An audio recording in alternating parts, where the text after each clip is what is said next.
De la mort, je ne crains qu'à la victoire. Quand je puis voir au-delà du tombeau, mon sauveur m'ouvrir des portes de gloire. Et je sais qu'il m'attend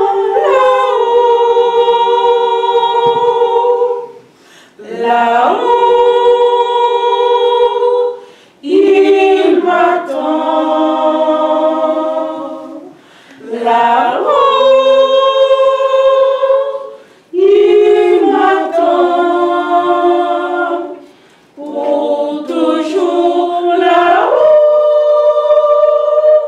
je verrai l'agneau. Là-haut, il m'attend. Là-haut, il m'attend. Là-haut, Jésus m'accueillera. Je sais.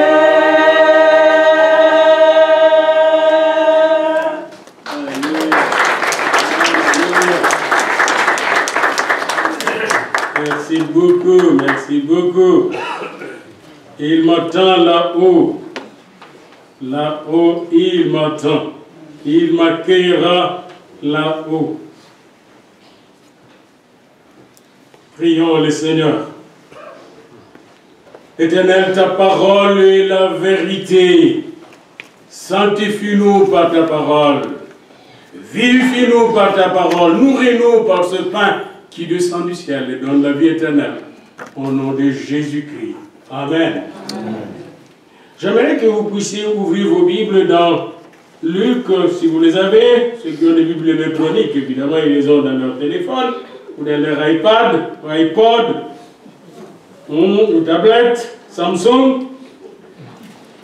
Alors, dans Luc, au chapitre 16, à partir du verset 19, et puis nous lirons deux ou trois versets dans Luc, au chapitre 23. Luc, chapitre 16, verset 19. Il y avait un homme riche, et ce texte, j'aimerais vous mettre déjà en garde, attirer votre attention sur le fait, ce texte vient juste après le parabole de Jésus, parabole de l'économe, et beaucoup de théologiens ont confondu ce texte à une parabole. Ce n'est pas une parabole. C'est le docteur Jésus qui nous parle de sa connaissance suprême de choses spirituelles. C'est le docteur Jésus qui est en train de nous dire ce qui se passe après la mort. Ce n'est pas une parabole. Contrairement à vous allez dire dans beaucoup de livres, on va écrire parabole de. Ce n'est pas une parabole, parce qu'une parabole est donnée avec des symboles qu'il faut interpréter. Mais ici, il n'y a pas de symbole. Tout est clair, crystal clair. Alors Jésus, le docteur, venant du ciel, comme dirait Nicodème, nous parle de ce qui se passe exactement quand vous mourrez. Il y avait un homme riche qui était vêtu plutôt de pourpre et de fin lin, et qui chaque jour menait joyeuse et brillante vie. Un pauvre nommé Lazare était couché à sa porte, couvert d'ulcères, et désireux de se rassasier des miettes qui tombaient de la table du riche, et même des chiens venaient encore lécher ses ulcères. Le pauvre mourut, et il fut porté par les anges. Le pauvre mourut et fut porté par les anges dans les seins d'Abraham. Les riches moururent aussi, et il fut enseveli. Dans le séjour des morts, il leva les yeux, et tandis qu'il était en proie au tourment, il vit de loin Encore, nous allons voir ici la cosmologie divine, parce qu'il y a beaucoup de gens qui confondent le séjour des morts. Nous allons voir ici. L'homme riche, dans le séjour des morts, leva les yeux. Puis Dieu ouvrit ses yeux et il vit de loin. Pas dans le séjour des morts, il vit de loin. Et je vous dirai, quand vous mourrez, où vous partez si vous êtes en Christ? Loin du séjour des morts. Amen. De loin. Il vit Abraham. Et Lazare dans son sein. Les seins d'Abraham. C'est quoi ça, les seins d'Abraham? Nous allons le voir aujourd'hui, avant de mettre le corps de notre sœur en terre. Il s'écria, Père, Abraham, aie pitié de moi. Et envoie Lazare pour qu'il trempe le bout de son doigt dans l'eau et me rafraîchisse la langue. Car je souffre cruellement dans cette flamme. C'est le séjour des morts, ce n'est pas encore l'enfer. Hein? Et Abraham répondit, mon enfant, souviens-toi que tu as reçu des biens pendant ta vie et que Lazare a eu les maux pendant la sienne. Maintenant, il est consolé ici et toi, tu souffres. D'ailleurs, il y a entre nous et vous un grand abîme afin que ceux qui voudraient passer d'ici vers vous ou de là vers nous ne puissent le faire. Un grand abîme. Les riches disent, je te prie donc, Père Abraham. Lui, il va prier Père Abraham. Hein? D'envoyer Lazare dans la maison de mon père, car j'ai 5 frères. C'est pour qu'il leur atteste ces choses, afin qu'ils ne viennent pas aussi dans ce lieu de tourment. Abraham répondit, ils ont Moïse et le prophète. Ils les écoutent. Qu'ils les écoutent. Et il dit, non, Père Abraham, mais si quelqu'un de mort va vers eux, ils se repentiront. Et Abraham lui dit s'il n'écoute pas Moïse et les prophètes, autrement dit, s'il n'écoute pas les Écritures saintes, la révélation de Dieu, ils ne se laisseront pas persuader, même si quelqu'un des morts ressuscité. Venez avec moi pour finir notre lecture avant de méditer sur cette problématique de la vie après la vie. Dans Luc au chapitre 23, Jésus sur la croix, verset 39. L'un des malfaiteurs crucifiés l'injuriait, disant, ne tue pas ne tue pas le Christ, le Messie. Souviens-toi et sauve-toi toi-même et sauve-nous. En l'insultant, il cherchait le salut en insultant le Seigneur. Mais l'autre le reprenait et disait, ne crains-tu pas Dieu, toi qui subis la même condamnation? Pour nous, c'est justice, car nous recevons ce qu'ont mérité nos crimes, mais celui-ci n'a rien fait de mal. Et il dit à Jésus, souviens-toi de moi quand tu viendras dans ton règne. Il parle de l'eschatologie, la fin des temps. Quand tu viendras d'adorer, écoutez maintenant la réponse de Jésus qui vient clarifier où se trouvaient Abraham et Lazare. Jésus lui répondit, je te l'ai dit en vérité, aujourd'hui, tu seras avec moi dans le paradis. Aujourd'hui, tu seras avec moi dans le paradis. Alors, mes petites filles me posent souvent ces questions, comme ma petite JJ va me poser la même question, mais elle a trouvé la réponse.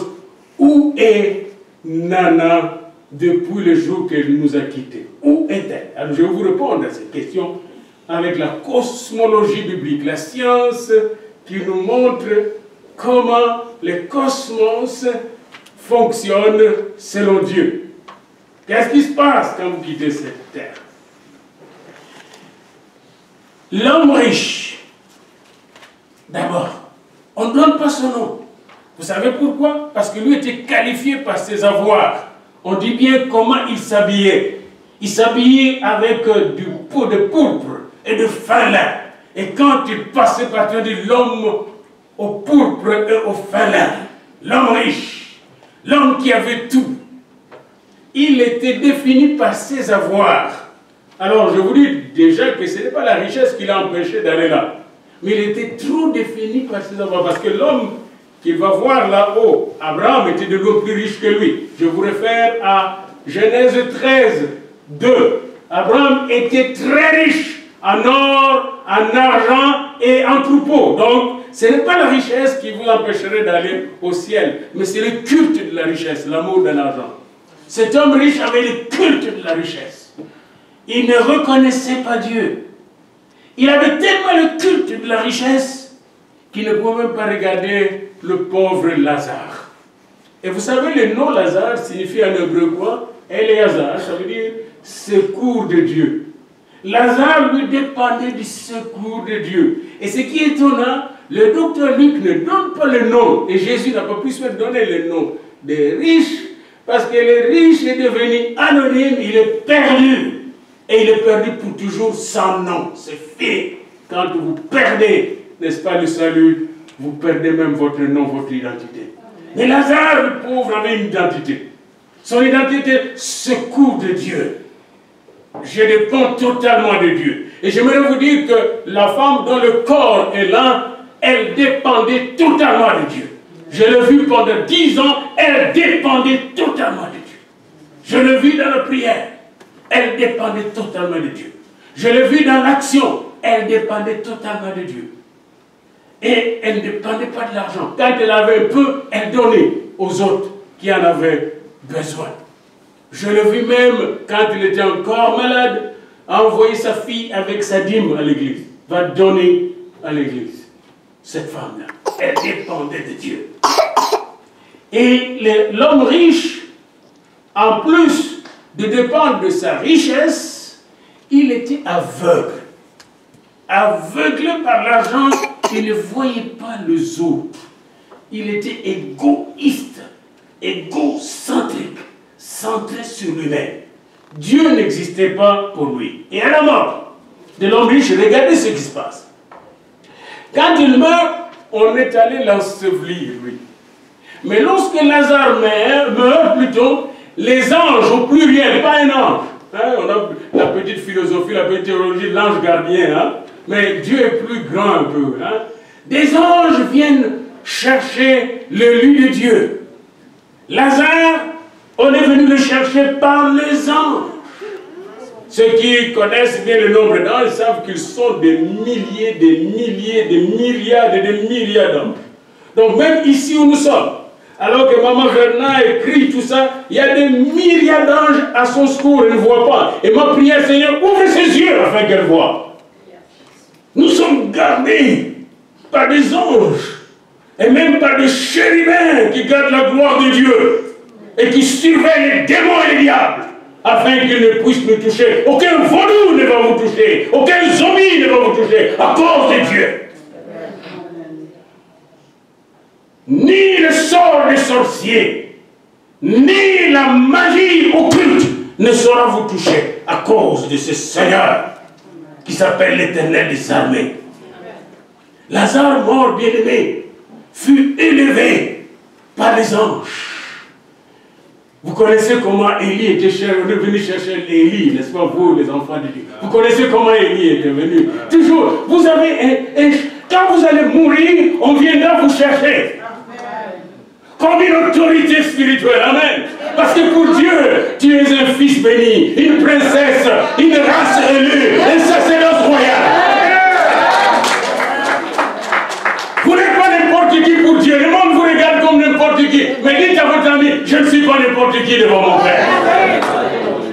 Dites à votre ami, Nana n'est pas n'importe qui devant Dieu. Quand Nana est morte à l'hôpital, que dis-je, quand l'esprit de Nana a quitté son corps, les anges sont venus la chercher en grand nombre que nous ne connaissons pas. Et Lazare, on l'a amené tout droit là où était Abraham. Et Jésus l'appelle le paradis. Parce que quand le bandit est mort, le criminel, voyez-vous les criminels ont passé une vie de criminel, une vie d'assassin, peut-être de voleur. Mais les criminels, à la droite du Seigneur, a dit, aujourd'hui c'est aujourd'hui. Souviens-toi de moi, hein, quand tu viendras dans ta gloire. L'autre il est injurié. Mais lui a dit non, non, non, non, non. Il était smart avant de mourir. Soyez smart avant de mourir. Acceptez Jésus-Christ. Criez à Jésus. Les voleurs, les brigands, c'est pourquoi Jésus dit il y a des brigands qui vont nous précéder dans le ciel. Hein? Moi, chaque jour, hein, j'ai dit tout ça, si je meurs, je vais être avec toi. Hein? Je confesse mes péchés en dormant, je confesse mes péchés en me réveillant. Et je veux mourir en disant Alléluia Seigneur. Les brigands a demandé à Jésus de se souvenir de quand il viendrait dans sa gloire, c'est-à-dire à la fin du temps. Jésus a dit, pas question. Aujourd'hui, tu seras avec moi. Ça veut dire quand Nana est décédée, aujourd'hui même, ce jour-là même, elle est allée avec Jésus au paradis de son Père. C'est là qu'elle est. Elle n'est pas dans le séjour des morts, parce que le séjour des morts, c'est pour les morts, séparés de Jésus. Dans la cosmologie biblique, les séjours des morts, c'est pour ceux qui sont séparés de Jésus. Mais le paradis, bien-aimé, c'est le lieu où les élus vont attendre la dernière trompette. Et déjà, ils goûtent aux délices de Dieu, on le voit. Quand l'homme riche regarde Lazare, il voit déjà la gloire. Il n'y a pas de soif au paradis, il n'y a pas de faim au paradis, il n'y a pas de maladie au paradis, il n'y a pas de chicane au paradis, il n'y a pas de querelle au paradis, il n'y a pas de chèque à attendre au paradis, il n'y a pas de se réveiller la nuit et le jour pour aller travailler. Au paradis, on adore le Seigneur déjà. Je pense que j'ai tout dit. Et je vais vous dire une chose. Où est Nana aujourd'hui? Elle est au paradis. Voilà ce que je voulais vous dire. Elle est avec Jésus. On est venu le chercher par une armée d'anges. Elle est allée au paradis de Dieu. Amen. D'ailleurs, je vais vous dire un secret. Quelques jours avant sa mort, on ne savait pas. Sa fille, toujours Jésus là. Jésus, sous tes numéros là du Seigneur. Elle a vu le Seigneur entrer dans l'église. Elle a vu le Seigneur de lui. Et il nous a dit ça. J'ai ça dans mon téléphone, il m'a écrit ça. On ne savait pas que c'est elle qui nous avertissait. Je suis là pour vous soutenir vraiment. Le Seigneur a montré à ta fille. Je suis là. Et il a vu le Seigneur entrer en habit blanc dans toute sa gloire. Pendant qu'elle faisait la caméra. Où est Nana aujourd'hui, Jésus? Nana est au paradis. On est venu la chercher par les anges de Dieu. C'est ce que nous dit la Bible. Puis un jour, nous aussi, si nous voulons être au paradis, faisons comme le bandit à droite. Et faisons comme Lazare. Lazare, pendant toute sa vie, dépendait du secours de Dieu. Il est votre secours. Il est le chemin. Il est la vérité. Il est la vie. Si vous êtes avec Jésus, vous avez et le passeport et le visa du ciel. Amen. Amen. Que Dieu vous bénisse. Amen. Alléluia. Alléluia. On va écouter le chant avec la chorale de nos hommes, les Nazaréens, les hommes du Nazaréen. Quel repos céleste. Est-ce qu'ils sont là, les hommes? Les Nazaréens, les hommes du Nazaréen.